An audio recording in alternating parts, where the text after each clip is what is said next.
26 साल की उम्र में इतनी चर्चा, इतनी पब्लिसिटी, कैसा क्या है आप में? जिसका गुरु बलवान होता है, चेला पहलवान होता है।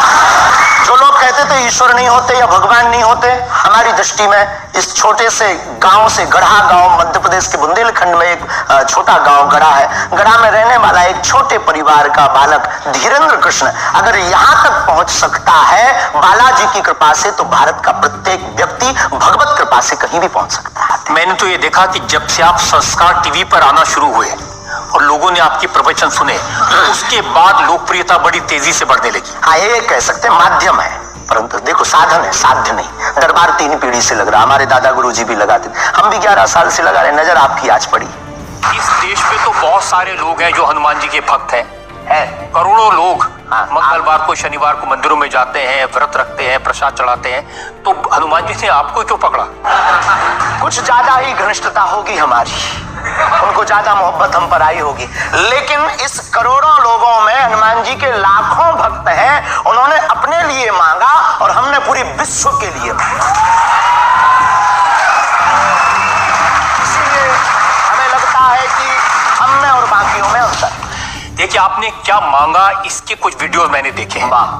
आप लोगों से कह रहे हैं कि आपके पास जितना चाहे दान दे दो, अपना मकान बचा ले, फ्लैट दे दो, बंगला दे दो, घोड़ा दे दो, गाड़ी दे दो, सोना चांदी, बैंक, एफडी, मंगलसूत्र, अंगूठी, लुगाई लड़का छोड़ के सब मुझे दे दो।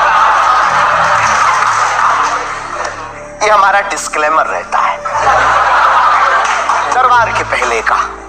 लोगों को जो भावनाएं रहती हैं कि गुरु परंपरा के लोग और साधु लोग दरबार इसलिए लगाते हैं, भगवान को इसलिए रखते हैं कि ये कमाई का जरिया बनाते हैं। और हमने अपने दरबार में बैनर लगा करके, वो माइक पर ठोक करके बोलते हैं कि यहाँ किसी भी प्रकार का शुल्क, फीस, दक्षिणा नहीं लगता। पर अगर तुम शिष्य मानते हो अपने आप को और हम गुरु हैं, तो गुरु परंपरा के नाते अगर कुछ भी तुम दे दो, अगर आप भी इंडिया टीवी का ये हाउस हमारे नाम करें,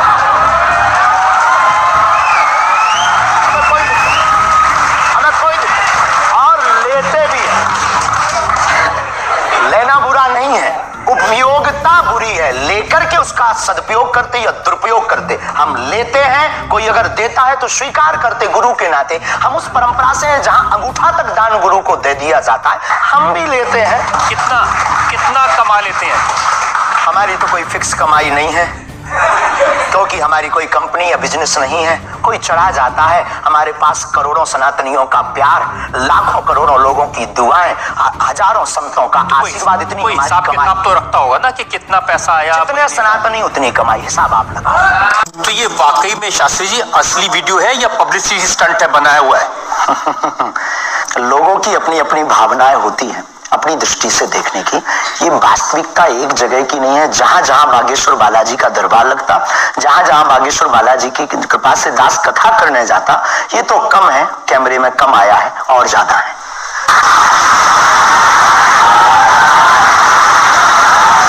लेकिन 26 साल की उम्र में इतनी चर्चा, इतनी पब्लिसिटी, कैसा क्या है आप में? जिसका गुरु बलवान होता है, चेला पहलवान होता है।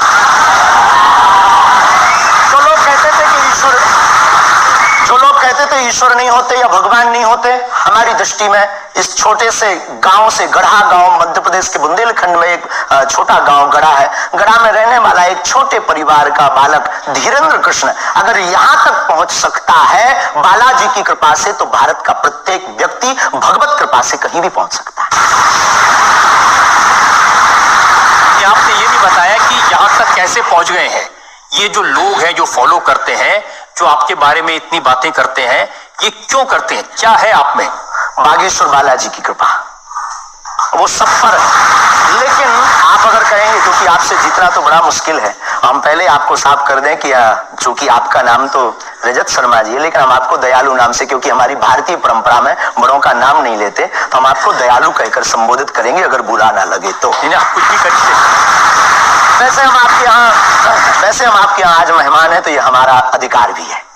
तो दयालु जी, हमारे ऊपर, सबके ऊपर बागेश्वर बालाजी की कृपा है। लेकिन हमने अपने गुरुदेव की जो चरणों की सेवा की, उस सेवा के माध्यम से ऋषि परंपरा की जो मंत्र विधा हमको प्राप्त हुई है, वो हमारे पास एक ऐसी अनूठी है जिससे पूरा विश्व की मंगल कामना भी करते हैं। पूरा विश्व अपनी समस्याओं के समाधान के लिए गुरु के नाते बागेश्वर धाम चला आता है। शायद इसलिए लोग हमारे पास आते हैं। मैंने तो ये देखा कि जब से आप संस्कार टीवी पर आना शुरू हुए और लोगों ने आपके प्रवचन सुने, उसके बाद लोकप्रियता बड़ी तेजी से बढ़ने लगी। हाँ, ये कह सकते हैं माध्यम है, परंतु देखो साधन है, साध्य नहीं। दरबार 3 पीढ़ी से लग रहा, हमारे दादा गुरु जी भी लगाते थे, हम भी 11 साल से लगा रहे। नजर आपकी आज पड़ी है। अब इसमें और हमें ये लगता है कि इसमें ये हमारी गलती नहीं है, देखने वाले की गलती है। बड़ी देर से देखा है हमें, हम तो पहले से ही गुरु कृपा से चमकदार थे। मुझे तो लग रहा है बहुत जल्दी देख लिया आपको, भी तो आपकी उम्र ही कुछ नहीं है। हम उस परंपरा से हैं जब 5 वर्ष की अवस्था में ध्रुव जी लीला कर सकते हैं, प्रहलाद जी लीला कर सकते हैं, तो हम 26 साल में क्यों नहीं लीला कर सकते? तो आपने क्या क्या लीलाएं की हैं?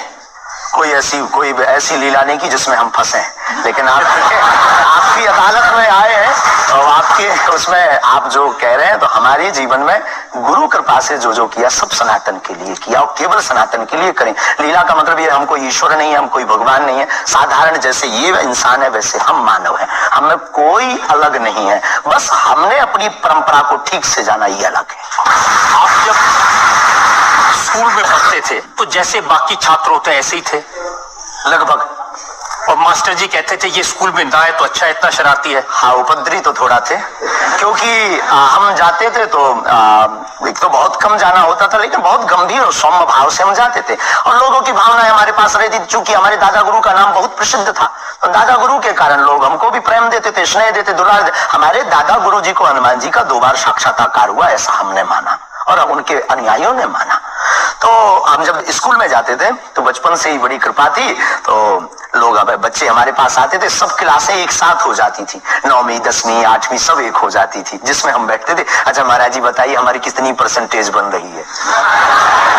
तो हम वो बचपन उस वक्त ऐसा भाव रहता था दिखाने का। अब तो बहुत गंभीर हो गए, लोगों ने कह करके हमें बड़ा गंभीर बना दिया, तो वो भाव रहता। अच्छा ठीक है, तेरी प्यारे 56% बन रही, और मेहनत कर 60 हो जाएगी। तो हनुमान जी बताते थे कितनी गुरु प्रेरणा हमसे कोई शक्ति बात नहीं करती है, कोई सामने नहीं हमारे पास बैठती है, हमें तो अनुभव होता है, प्रेरणा होती है। जो ऋषि परंपरा में प्रेरणा है, जो हमारे भारत में अनेकानेक महापुरुष, तो हमको प्रेरणा लगती है, ऐसा अनुभव होता है कि ऐसा होगा, जैसे हमें प्रेरणा लग जाती है कि ऐसा होगा, वो हम लिख देते हैं और इष्ट कृपा से और अपने इष्ट के प्रति आस्था से वो बात सत्य निकलती है। हमारा जीवन भी बड़ा अभाव से गुजरा। एक छोटी झोपड़ी रहती थी, वो भी झोपड़ी कच्ची झोपड़ी, उसमें पिताजी रहते थे, हमारी माँ, हमसे छोटी बहन और उससे छोटा भाई, 5 लोग उसमें रहते थे। उसी में भगवान को स्थान था। दादा गुरुजी निर्मोही अखाड़ा से साधु थे, तो उन्हें परिवार से ज्यादा मतलब नहीं था, तो बड़ा अभाव में गुजरा हमारा जीवन, बहुत विचित्र स्थितियों में गुजरा। लेकिन अभाव ने प्रभाव की महिमा बताई और आज प्रभाव ने हमें अभाव की महिमा बताई। तो आप कह रहे कि जब छात्र थे तो साधारण छात्र थे जैसे बाकी बच्चे होते हैं, वैसे आज घर परिवार वैसा था जैसे बाकी लोगों का होता है। कोई नई बात नहीं, कोई ऐसा, हम कोई ईश्वर नहीं है, हम संसार से कोई अलग से ब्रह्मा जी की फैक्ट्री से सेट नहीं हुए। हम जैसे दुनिया है वैसे हम हैं, बस गुरु परंपरा और हनुमान जी की कृपा क्या होती है, शायद हनुमान जी ने और गुरु ने हमको चुना ये ललकार कर बताने के लिए, हमें लगता है। इस देश में तो बहुत सारे लोग हैं जो हनुमान जी के भक्त हैं, करोड़ों लोग मंगलवार को शनिवार को मंदिरों में जाते हैं, व्रत रखते हैं, प्रसाद चढ़ाते हैं, तो हनुमान जी ने आपको क्यों पकड़ा? कुछ ज्यादा ही घनिष्ठता होगी हमारी, उनको ज्यादा मोहब्बत हम पर आई होगी। लेकिन इस करोड़ों लोगों में हनुमान जी के लाखों भक्त हैं, उन्होंने अपने लिए मांगा और हमने पूरी विश्व के लिए मांगा। इसीलिए हमें लगता है कि हमने और बाकियों में अंतर। देखिए आपने क्या मांगा, इसके कुछ वीडियोस मैंने देखे हैं। आप लोगों से कह रहे हैं कि आपके पास जितना चाहे दान दे दो, अपना मकान दे दो, फ्लैट दे दो, बंगला दे दो, घोड़ा दे दो, गाड़ी दे दो, सोना चांदी, बैंक, एफडी, मंगलसूत्र, अंगूठी, लुगाई लड़का छोड़ के सब मुझे दे दो।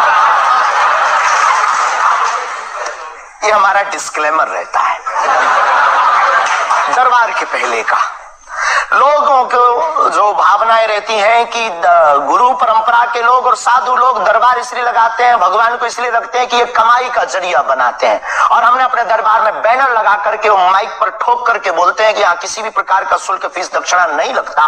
पर अगर तुम शिष्य मानते हो अपने आप को और हम गुरु हैं, तो गुरु परंपरा के नाते अगर कुछ भी तुम दे दो, अगर आप भी इंडिया टीवी का ये हाउस हमारे नाम करें,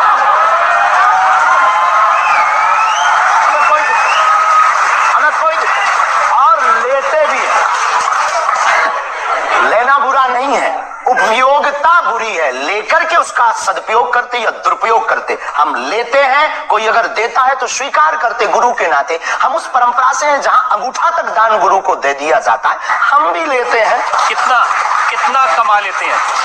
हमारी तो कोई फिक्स कमाई नहीं है, क्योंकि हमारी कोई कंपनी या बिजनेस नहीं है। कोई चढ़ा जाता है, हमारे पास करोड़ों सनातनियों का प्यार, लाखों करोड़ों लोगों की दुआएं, हजारों संतों का आशीर्वाद, इतनी कोई हिसाब किताब तो रखता होगा ना कि कितना पैसा आया? जितने सनातनी उतनी कमाई, हिसाब आप लगाओ।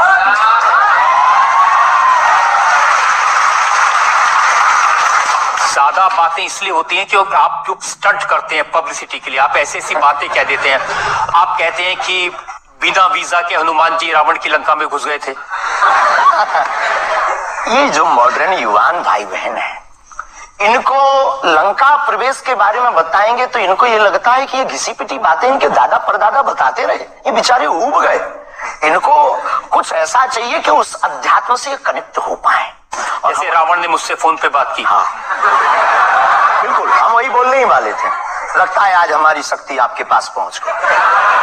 तो हमें आपको समझाना है, रावण से फोन का बात का मतलब सबके अंदर रावण बैठा है। कोई ऐसा दुनिया में नहीं जो गलत कृत्य देख रहा, गलत कर रहा और सच जानते हुए चुप है, वो रावण की दृष्टि का आदमी। तो हनुमान जी लंका गए, इसको इन युवानों को कैसे जोड़े? इन्हें तो वीजा, पासपोर्ट, फॉरेनर ये शब्द पता है। तो इनसे कनेक्ट करने के लिए हमारा अध्यात्म इतना विशाल और इतना अथाह है कि उसमें कुछ भी आप डाल दो। आप सोच रहे हैं कि आपको अध्यात्म पता है, इनको नहीं पता? इस देश की जनता को आपसे ज्यादा अध्यात्म पता है? ऐसा हमने नहीं कहा। हमें अपने हिसाब का पता है, उन्हें अपने हिसाब का। वो अपने में श्रेष्ठ हैं, हम अपने में अब जो कोशिश कर रहे हैं विद्यार्थी। हमने ऐसा कभी नहीं कहा कि हम श्रेष्ठ हैं, और ये आरोप हमें नहीं लगता कि ठीक है। आपका ये कहना कि मेरे पास एक गधा है जिसमें वाईफाई है और वो प्लेन में भी वाईफाई चलता है, ये मजाक की बातें नहीं है। लोगों की दृष्टि से, भावनात्मक दृष्टि से देखा जाए तो ये बहुत गहरा विषय है। मजाक की दृष्टि से अगर कोई देखेगा तो देखो, जाकी रही भावना जैसी प्रभु मूर्त देखी तिन तैसी। भगवान की कोई लीला को सिर्फ रास लीला को उठाते हैं, लेकिन हम तो महाभारत भी उठाते हैं। तो अपनी अपनी दृष्टि है, हम ये मजाक में नहीं कहते। हम उनको बताना चाहते हैं कि हमारे देवी देवताओं से जो हमारे इष्ट की परंपरा की जो निशानी है वो अगर नजदीक रहे, गुरु की निशानी अगर नजदीक रहे, माता पिता की बातों की निशानी नजदीक रहे, तो बेटा कभी गलती नहीं करेगा, वो चार चांद लगाता रहेगा। शास्त्री जी, इसको कहते हैं आप अंधों के शहर में आईना बेचने की कोशिश कर रहे हैं। ऐसा हमारा भाव नहीं है। अभी तो हमारा भाव ये है कि उस केवल वाईफाई को हम बताते नहीं, उसकी महिमा भी बताते हैं, और दरबार में आने वाले लोगों को उसकी महिमा का अनुभव भी कराते हैं। तो फिर वो जो बात मजाक की है ना, वो फिर अध्यात्म, आस्था, ईश्वर से जुड़ करके नास्तिक भी आस्तिक बन जाता है।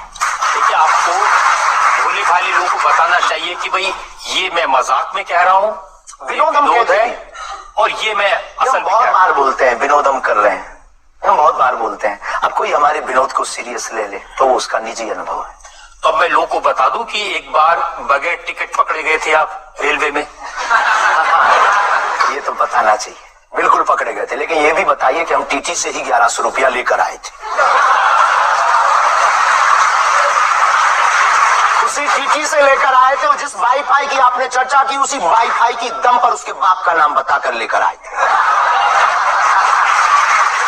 इसी तरह की बातें कह के ऐसे दिखाते जैसे चमत्कार कर दिया, जैसे मेरे ऊपर हनुमान जी की बहुत कृपा हो गई, मैं भविष्यवक्ता हूँ, और फिर जो भोले भाले लोग हैं वो प्रभावित हो जाते हैं। हमने कभी ये नहीं दावा किया कि हम चमत्कारी हैं। आज भी आपकी अदालत में हम कहते हैं कि हम कोई चमत्कारी नहीं है, हम कोई ईश्वर नहीं है, हम कोई महात्मा नहीं है। हम एक आम इंसान हैं, लेकिन हमारी अपने इष्ट के प्रति आस्था, ऋषि परंपरा के प्रति आस्था है। जो महर्षि वाल्मीकि से पत्र दरबार की महिमा चली है, उस महिमा का हम अनुकरण करते हैं और उस आस्था में उलझनों में का रास्ता मिल जाता है, तो उसे आप चाहे चमत्कार मानिए अथवा फिर आप अपनी बुद्धि से जिसने जो जाना वो हमें माना। देखिए शास्त्री जी, बहुत सारे ऐसे लोग हैं, गरीब हैं, परेशान हैं, बीमारियों से थके हारे हैं, डॉक्टर से आशा छूट जाती है, हॉस्पिटल से आशा छूट जाती है, वो आपके पास आते हैं, वो सोचते हैं यहाँ इलाज मिलेगा। किसी का बच्चा बोल नहीं सकता, किसी का बच्चा चल नहीं सकता, वो लोग बड़ी आस्था विश्वास लेके, जो मैंने जानकारी हासिल की, वो आते हैं, सोचते हैं कि यहाँ से शायद उन्हें कोई रास्ता दिख जाएगा, और उन्हें मिल जाता है। ये जो आते हैं श्रद्धा पूर्वक आते हैं। देखो, जिंदगी में अगर वो परेशान है और डॉक्टर से परेशान होकर के या कहीं से भी निराश होकर के आया और उसे कुछ मिले ना मिले, हम ये तो नहीं कहते, जिसकी जितनी निष्ठा उसको उतना हमारे बागेश्वर बालाजी के दरबार में मिलता। और अगर नहीं मिलता, अगर उसे जीवन जीने की अगर ढांढस और सात्विकता मिलती है, तो क्या ये भी कम है? बिना पैसों में, बिना दक्षिणा दिए, बिना कुछ लगे अगर हनुमान जी से जुड़ रहा, अगर वो प्रभु से जुड़ रहा, अगर उसे जीवन जीने में 4 दिन की जिंदगी है, डॉक्टर ने कह दिया तुम मर जाओगे, लेकिन बागेश्वर धाम के नाम से उसके चेहरे पर मुस्कुराहट है कि मेरा हारे का सहारा है, तो अगर ये मुस्कुराहट उसके चेहरे पर आती, इससे किसी को गुस्ताखी क्यों? देखिए, अगर बागेश्वर धाम आने से लोगों का इलाज हो जाता है, तो फिर आपको कैंसर हॉस्पिटल बनाने की क्या जरूरत है? यही तो हम बताना चाहते हैं कि दुआ और दवा दोनों आवश्यक है। हमने ये नहीं कहा कि हम डॉक्टरों के खिलाफ है। मैंने पूछ लिया तो आपने दवा ऐड कर दिया उसमें। हमने औषधालय बागेश्वर धाम पर खुलवाया है और मंदिर के समीप खुलवाया है। वहां पर ग्राम पंचायत का भवन है, वहां पर आयुर्वेदिक औषधालय है। दुआ और दवा मतलब नीचे दवा है और वहां ठीक नहीं हुए तो दुआ के लिए चढ़ जाओ मंदिर पर, दोनों का। और ये कोई नई बात नहीं है, हमने ऐड नहीं की, डॉक्टर खुद ऐड करता है, ऑपरेशन करता है, जब ठीक नहीं होता तो वो भी कहता है तुम भी प्रार्थना करो। लेकिन ये सही है कि जिस इलाके में आप हैं, उस इलाके में बहुत सारे ऐसे लोग हैं जो इसी तरह पर्ची निकालते हैं, जो इसी तरह दुआ की बात करते हैं। पूरे भारत में ऋषि परंपरा के अनेक लोग हैं, बहुत लोग तो नहीं कह सकते, पर अनेक लोग पूरे भारत में हैं। आप केवल हमारे इलाके में नहीं, पूरे भारत में। हमारे इलाके में बागेश्वर बालाजी की महिमा और दादा गुरु जी के पास दरबार से, कृपा से बहुत से महापुरुष और मैं बताता हूँ, एक लवलेश नाम के गुरुजी हैं, 20 साल की उम्र है, और वो भी इसी तरह से पर्ची निकालते हैं। हम भी इसी तरह से, हम कभी ऐसे मिले नहीं, इस भाव से हमारा कभी मिलना नहीं हुआ, और इस विषय पर उनका निज मत हो हम कह नहीं सकते, ईश्वर जाने। मत तो पता नहीं, उनके ऊपर रेप का इल्जाम है और वो जेल में है, कह नहीं सकते। तो उस एरिया में ऐसे और भी बहुत सारे लोग हैं। अभी हम अर्जी लगाने के हिसाब से घूमे नहीं हैं। आप कहो तो इस बार जाकर के घूमेंगे कितने लोग हैं। अभी तो हमें एक पता है, छतरपुर जिले में एक गढ़ा गांव है, वहां बागेश्वर धाम है, वहां सदगुरु सन्यासी बाबा से परंपरा चली दरबार की, आप भी आइए। ये बात सही है कि देश में बहुत सारे ऐसे लोग हैं जो कहते हैं हमारे पास सिद्धि है। एक जयपुर में है, उन्होंने बताया कि मैंने कर्ण पिशाच को साधा हुआ है, और वो भी किसी की भी डेट ऑफ बर्थ बता देते हैं, किसी के परिवार वालों का नाम बता देते हैं। हमारे पास ऐसी कोई सिद्धि नहीं है, ना हमने ऐसी कोई साधना कर रखी है। हमारे पास सिर्फ अपने इष्ट पर, हनुमान जी पर भरोसा है, जो अष्ट सिद्ध नवनिधि के दाता है। नाम कोई डेट बताते हैं, नाम कोई नाम बताते हैं, और अगर उनकी कृपा से पता चल जाए तो कोई बुरी बात नहीं।